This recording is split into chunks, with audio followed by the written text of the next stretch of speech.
तो हेलो दोस्तों, आज हम लोग इस वीडियो में बात करेंगे सिंधु घाटी सभ्यता के नगर नियोजन के बारे में। इसके पिछले वीडियो में हम सिंधु घाटी की सभ्यता का नामकरण देख लिए थे। अब हम देखेंगे नगर नियोजन बात के बारे में। तो सिंधु घाटी सभ्यता का जो नगर नियोजन था वो दो भागों में बेसिकली डिवाइड था। पहला जो हमारा भाग था वो दुर्ग क्षेत्र था, दूसरा जो हमारा भाग था वो निचला नगर था। अब बात ये आती है कि सिंधु घाटी सभ्यता का जो नगर नगर था वो दो भागों में क्यों डिवाइड था। तो कोई भी नगर नियोजन को प्लानिंग कर रहा, टाउन प्लानिंग कर रहा, तो जो सबसे बेहतरीन चीज आता है ना हमारा सुरक्षा। तो सुरक्षा की दृष्टि से कोई बाहरी आक्रमण ना कर दे। तो बाहरी आक्रमण करेगा तो पहले व्यापारी, किसान को नुकसान ना पहुंचा पर जो राजा महाराजा होंगे उनके भवन, उनकी इमारतों को नुकसान पहुंचाएंगे। इसलिए इस चीज को देखते हुए दो भागों में डिवाइड किया गया। पहला हमारा सुरक्षा की दृष्टि से, दूसरा सुरक्षा में जो बाढ़ है, ठीक है, क्योंकि बाढ़ अगर आ जाएगा तो सबसे पहले क्या सभा भवन जो इमारतें होंगी नुकसान पहुंचेगा। दूसरा जो अन्नागार, यानी कि जितने भी सिंधु घाटी सभ्यता में जो फसलें उत्पादन होता था उन फसलों को एक हम लोग अन्नागार में रखते थे। आज के समय में भी देखेंगे जब फसल ज्यादा हो जाएगी तो आने वाले समय को बचाने के लिए हम लोग फूड स्टोरेज रखते हैं, इसको कोल्ड स्टोरेज बोल देते हैं। अपने घरों में भी गेहूं चावल अनाज का एक एक साल का दो दो साल का स्टॉक रखते हैं, कभी जलवायु परिवर्तन हो जाए, कभी सूखा पड़ जाए, इसके हिसाब से। तो दोनों सुरक्षा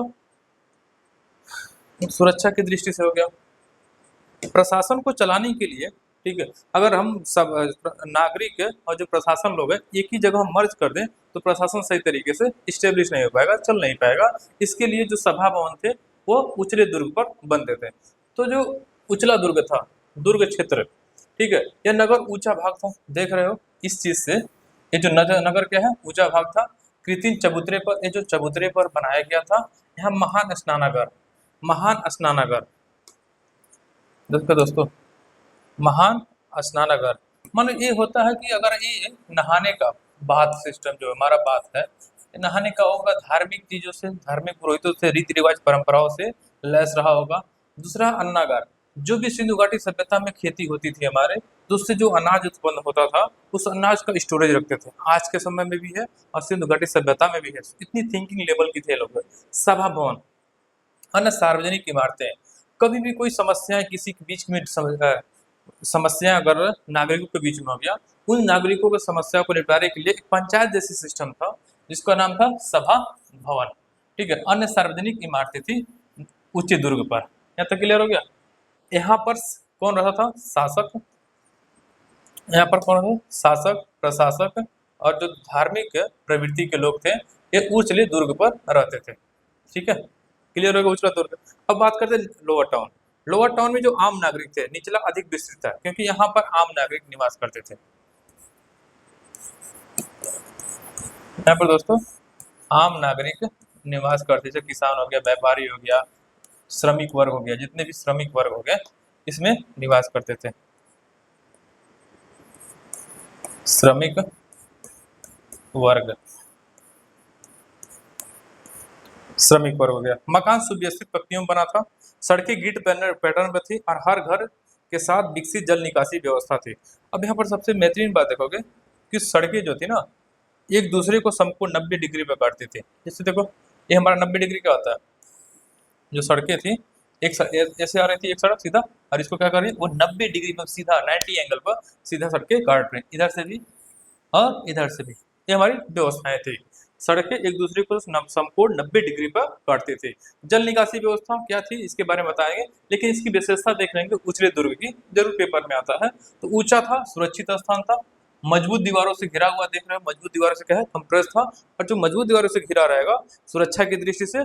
और जो यहाँ पर क्या है मजदूर वर्ग नहीं रहता था, शासक वर्ग यहाँ पर निवास करता था। शासक वर्ग में क्या है प्रशासनिक जो हो गए, प्रशासनिक वाले नेता, महाराजा, राजा हो गए। धार्मिक लोग जो पुरोहित वर्ग थे वो हो गए। सार्वजनिक गतिविधियों का केंद्र था, जो बड़े फैसले होते थे पंचायत जैसे कुछ भी समस्याओं का निवारण के लिए यहाँ पर सभा भवन का व्यवस्था था। निचले वर्ग में देखेंगे इस चीज क्या विशेषता थी, अधिक विस्तृत क्षेत्र था, क्योंकि जब आम लोग रहेंगे तो आम लोगों की जनसंख्या बहुत ज्यादा होगी, तो उनकी जो एरिया होगा वो क्या होगा, बहुत ज्यादा होगा, ठीक है। सुव्यवस्थित सड़कें थी, ग्रिड पैटर्न पर, याद रखना सुव्यवस्थित सड़कें यानी कि 90 डिग्री पर काटती थी। और विकसित जल निकासी व्यवस्था, आगे हम पढ़ेंगे विकसित जल निकासी व्यवस्था क्या होती है। ये होगी सिंधु घाटी सभ्यता के नगर के प्रमुख। अब हम बात करते हैं उन्नत जल निकासी व्यवस्था की। सबसे बेहतरीन देखेंगे कि जल निकासी व्यवस्था क्या थी, ये व्यवस्था कैसे काम करती थी, इसकी विशेषता क्या थी। अब देखो, ये मान लीजिए घर है, ठीक है। अब यह हमारे के लिए घर है, तो घर में इस स्नान घर, ये नहाने वाला हो गया, स्नान घर होता था। जब स्नान घर में नहाएंगे तो जो गंदा पानी होगा निकलेगा, तो हर घर के एक सामने एक छोटी नली होती थी, ठीक है, क्लियर है। अब ये छोटी नली क्या है, इस सड़क की नली होती थी। सड़कों का पानी, जो बारिश का पानी होता था, वो सड़क का बीच में एक नली होती थी, यहाँ से पानी आता था। और जो घर में छोटी नली थी, और ये नाली यहाँ से आकर मिलता था, जो नाली यहाँ पर मिलता था उसको बोलते हैं मुख्य नाली। अब मुख्य नाली के द्वार से ये जो पानी पूरा है नगर के बाहर चला जाता है, यानी कि साफ सफाई की दृष्टि से उन्नत जल निकासी व्यवस्था आज के जो दिल्ली महानगर है, दिल्ली मुंबई कलकत्ता से काफी व्यवस्थित तरीके से थी, ठीक है। देख लेंगे इसकी ये व्यवस्था कैसे काम करती है। सिंपल सी, गंदा पानी छोटे नाला में जाती है, छोटे नाला कहाँ मिलता है, हमारे सड़क के नाले में। सड़क नाले कहाँ मिलता है, मुख्य के नाले में। और मुख्य नाली से मिलकर नगर के बाहर गंदा पानी हमारा चला जाता था। अब इसकी विशेषताओं की बात कर लेते हैं।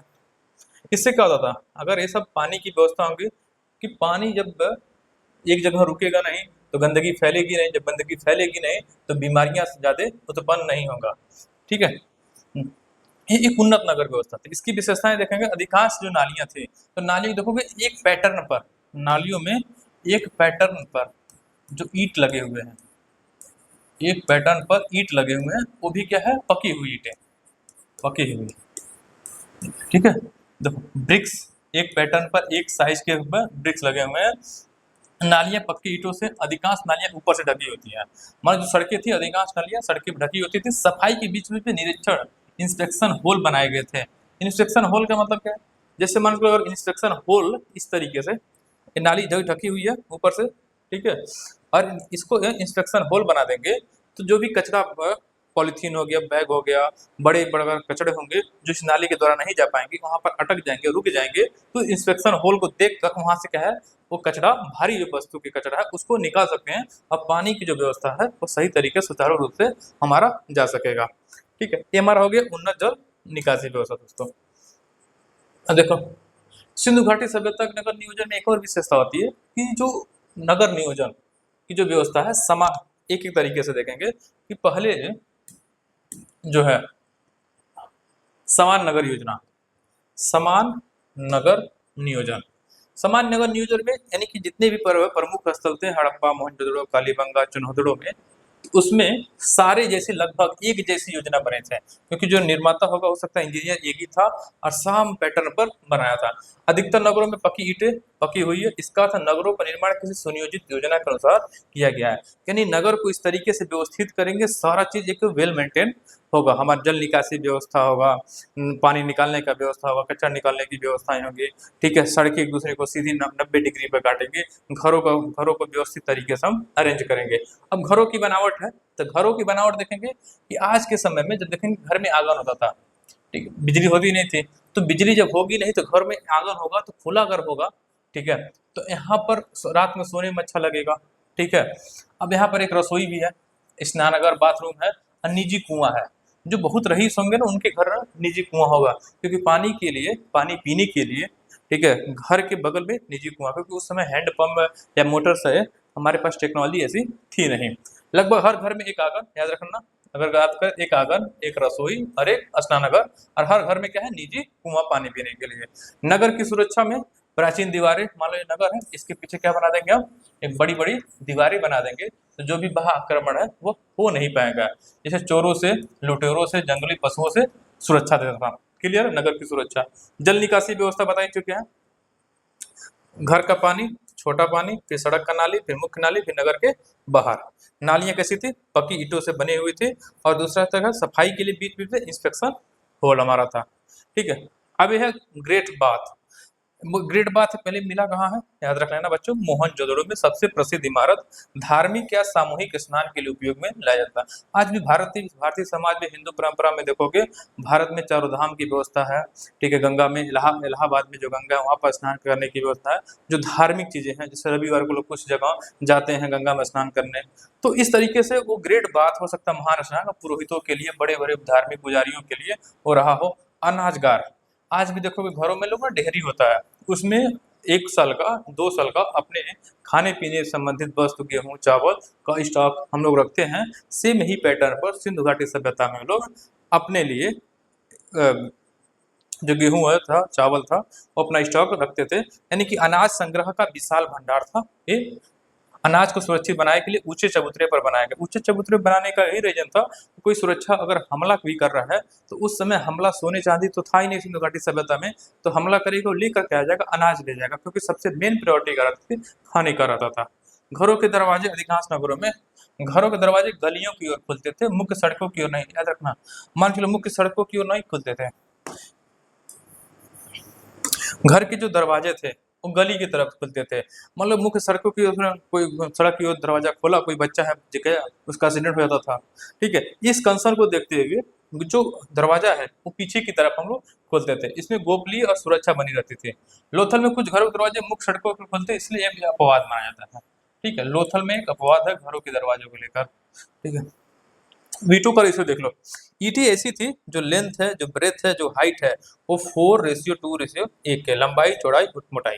ठीक है, एक समानता, सड़कें हो गई, गलियां हो गई, एक दूसरे को 90 डिग्री पर काटती थी। योजना आज भी आधुनिक शहरों में अपनाई जाती है। मुख्य सड़कें चौड़ी और संकरी होते थे। क्लियर हो गया? ये हमारा सिंधु सभ्यता का नगर नियोजन व्यवस्था हो गया। ठीक है, पुण्य जल निकासी व्यवस्था हो गई। ठीक है दोस्तों, अब हम आगे अलग अलग प्रमुख स्थलों के बारे में बात करेंगे। तब तक के लिए धन्यवाद। अगर वीडियो पसंद आएगा तो लाइक शेयर एंड सब्सक्राइब जरूर करिएगा।